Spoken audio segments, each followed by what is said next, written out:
Hey guys, it's Aaron, and today I'm going to show you my top 5 favorite features in the new version of SketchUp.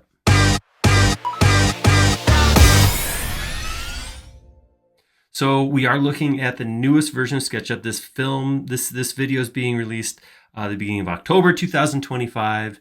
The version specifically I'm looking at is 26, and these are the 5 features that are in this version that just came out that I'm super excited about.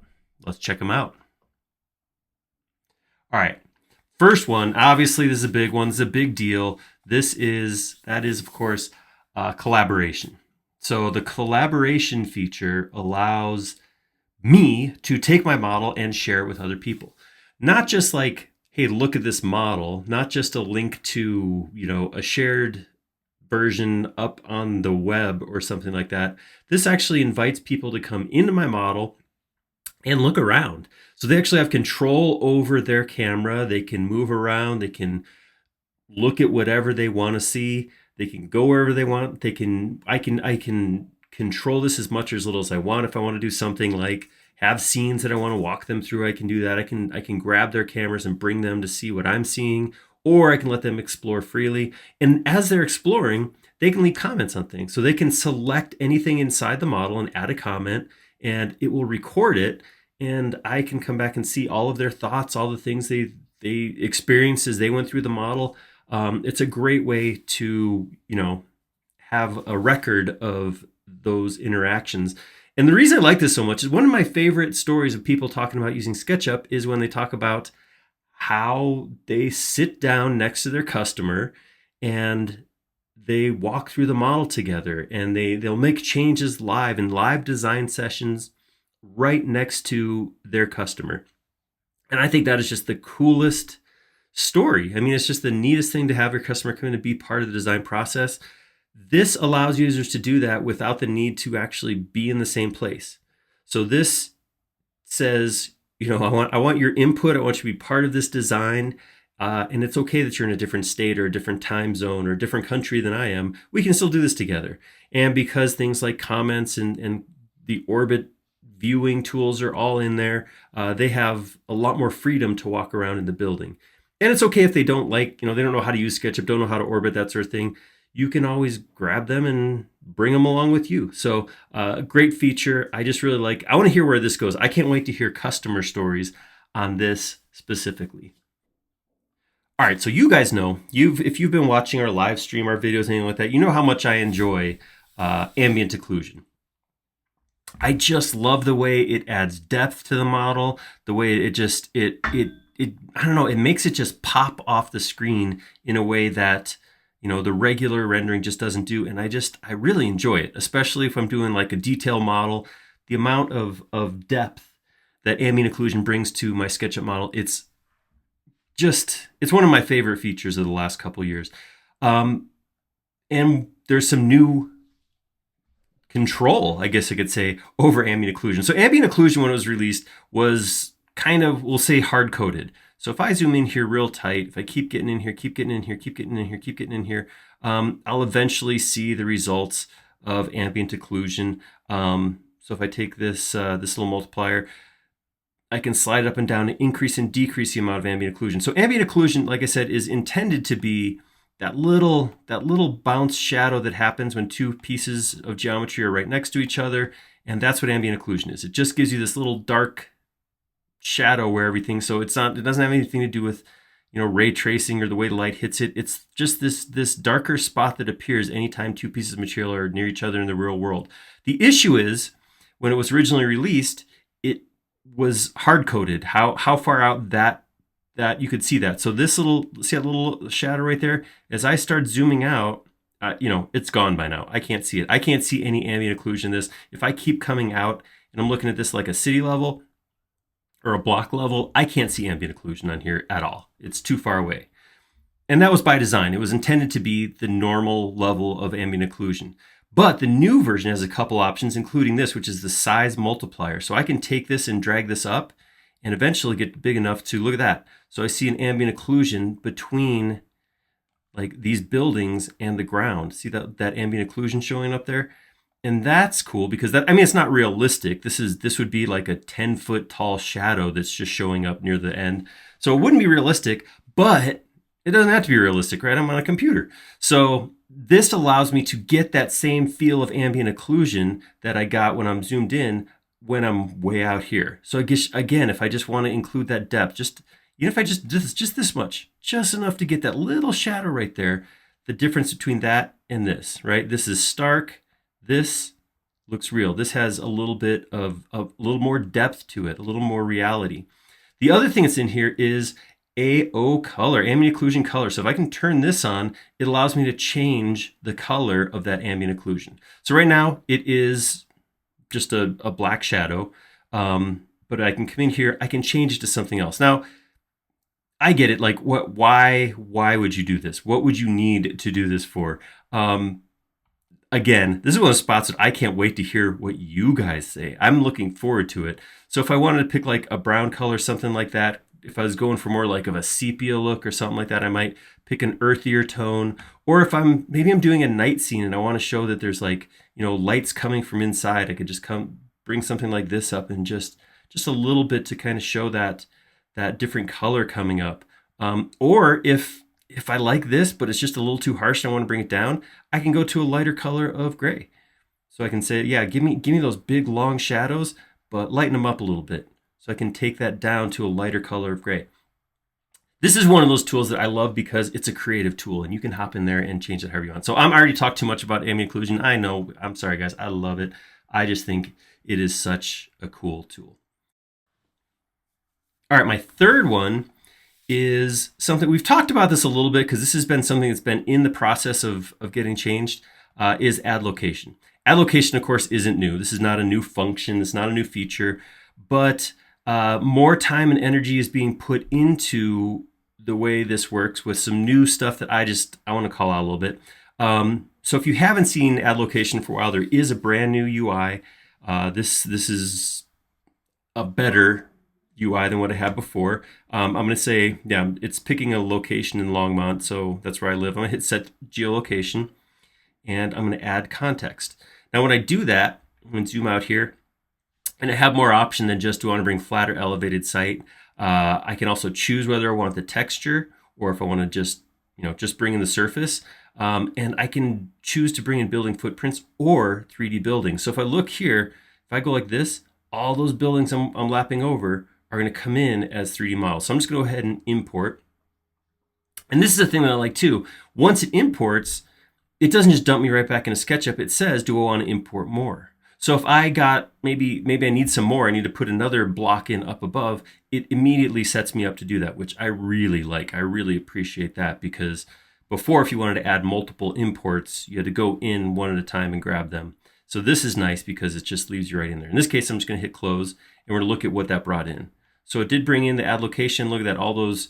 So this is nice because these are not highly detailed models. You see, this is a residential area in Colorado. This is not something where people have gone in and put a lot of detailed models in or anything, but this gives me enough context. If I'm working on this house right here, this gives me an idea of where those volumes are of buildings. I've had to do this before for a model, and it's not a blast. It's not a lot of fun to go in there into this map and trace the house and then bring it up in whatever, a standard amount, 10 foot or whatever. It's not a lot of fun. So being able to bring in just these quick context models is awesome. And if we go to a place that has more detail in the map, we can actually get more detailed models too. So if I'm going to here, go to add location. First thing I'm going to do is clear geolocation, which I also love. Get rid of that old geolocation. Yep, wiped it clean. I just love it. Add location, and we're going to come in here and let's go to Denver. And look at that, and I'm gonna go, okay, set geolocation, add context, and I'm gonna zoom out a little ways here and look at see, because this is a little more established location. See how more details I have on these buildings over here, so I can actually grab some of these and get that. Yeah, and we'll say import that. It's going to pull that in instead of just extruded footprints, which I got in the residential area. I'm going to actually see a little bit of detail here. Not a ton. Again, I'm not looking at finished buildings, but you can see because it's in a residential area where there's more information in the map, I get a more realistic set of context buildings. And I love this. This is so cool. So this is the kind of thing where it's not difficult to do this. It doesn't take forever, but it's just monotonous, right? You're just tracing shapes, push pulling, and then adding details on top. And it's time consuming. And getting to this point in a few seconds is just an amazing addition. And I'm just loving add location more than I ever have before. The fourth thing I love, and this is niche, and this is probably going to be something where, I don't know, not everybody's going to appreciate this as much as I do, but let's go to a scene. I don't know if you've ever done this. I've done this. I've done it on my own models. I've done it live and showed you guys before, and it's a mistake. But this parking lot is the center feature of the scene. It's supposed to be. So what happens if I'm goofing around? I'm like looking at, I want to reference something over here real quick. And then for whatever reason, I update my scene.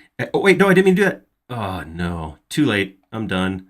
If I go back out here to this scene and then I come back to this one, it goes over here where I updated to. Dang it.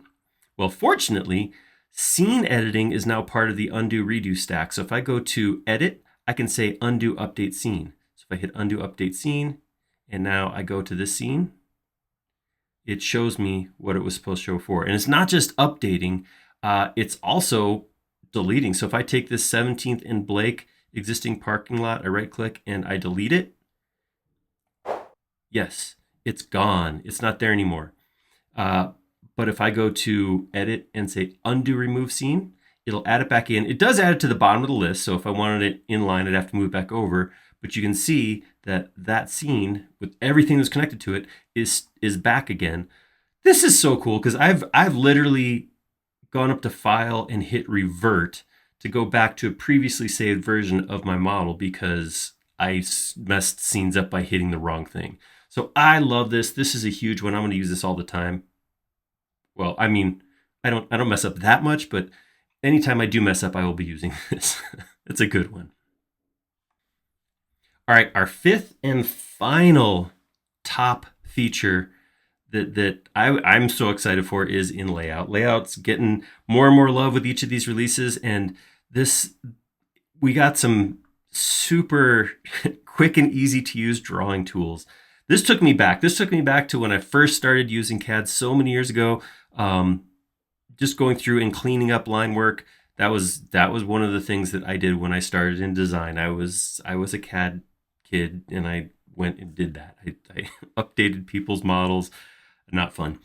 But this is cool. The way that we have 4 new features. So I have fillet and chamfer, and then I have trim and extend, and they're all they're just as simple as you would expect them to be. If I want to fillet 2 lines together, I click one and I click the other, and it does it. It does it based on the value that's down here. So if I want it bigger, I can type in, let's do a 1/2 inch, enter, and there we go. It changes. Just that simple.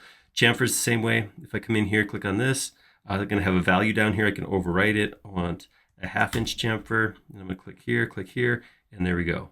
I want to change it back to a 1/4 inch. You can do that. We'll make it 3/4 of an inch.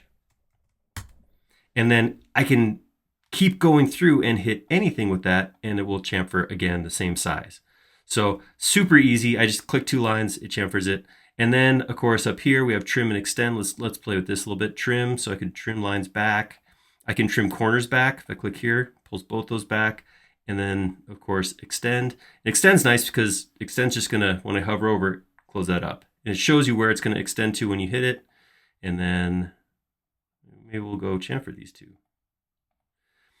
Super easy, super quick.